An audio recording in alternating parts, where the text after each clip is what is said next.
Bonjour, c'est Brigitte, et si on en parlait?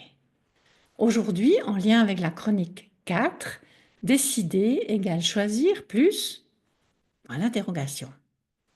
Bien sûr, si c'est facile de décider de choisir pour vous, bravo et continuez comme ça.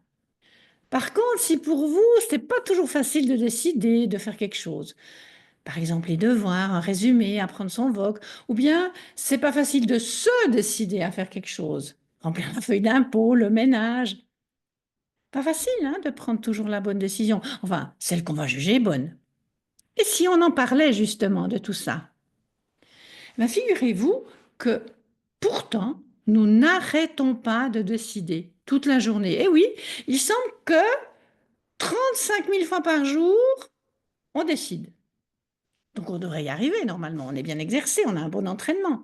Mais en fin de compte, on n'en est pas forcément conscient. Il semble qu'on soit fonction qu'à 0,26%. Donc ça fait plus que 91 décisions. Et puis si on divise ça par minute, bah, du coup ça fait 0,75 décisions à la minute conscientes, et puis il y en a 24 qui sont inconscientes. Ouais, donc décider, ça ne doit pas être si facile que ça quand même.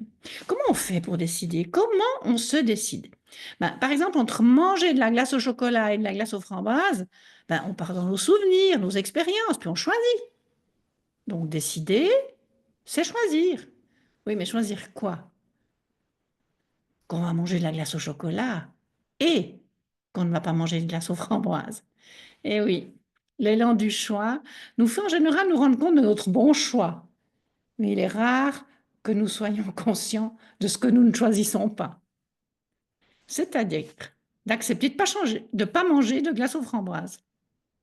Eh bien, voilà peut-être une première piste pour faciliter la prise de décision. Dans un autre cadre, j'accompagne beaucoup d'élèves, d'étudiants, d'apprentis qui rencontrent des difficultés dans leurs études. Et je leur demande chaque fois comment ils ont décidé de choisir leur formation.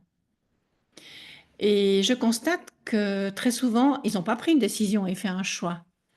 Alors, dans les réponses les plus courantes, c'est « j'ai toujours rêvé depuis tout petit de devenir », peu importe le métier d'ailleurs. Mais quand je leur dis « oui, mais maintenant, tu es grand, pourquoi tu as choisi cette formation?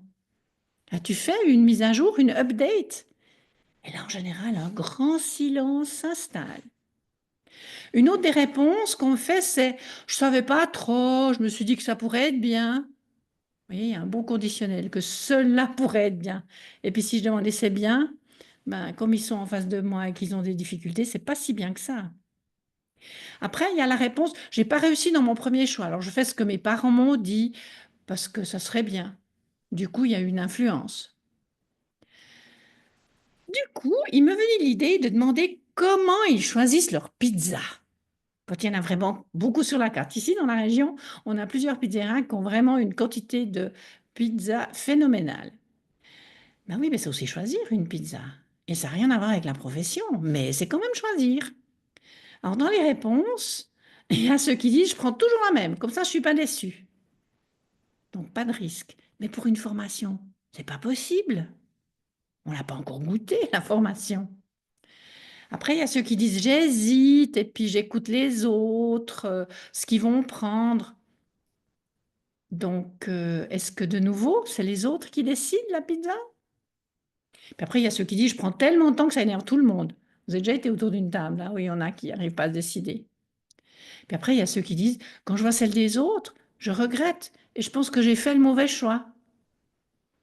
Donc, dans décider, il y a peut-être l'idée d'accepter de se tromper. Voilà une deuxième piste. Accepter de ne pas vouloir autre chose que ce qui a été décidé et choisi. Voilà pour la chronique numéro 4. Et si on en parlait, c'était Brigitte. À bientôt.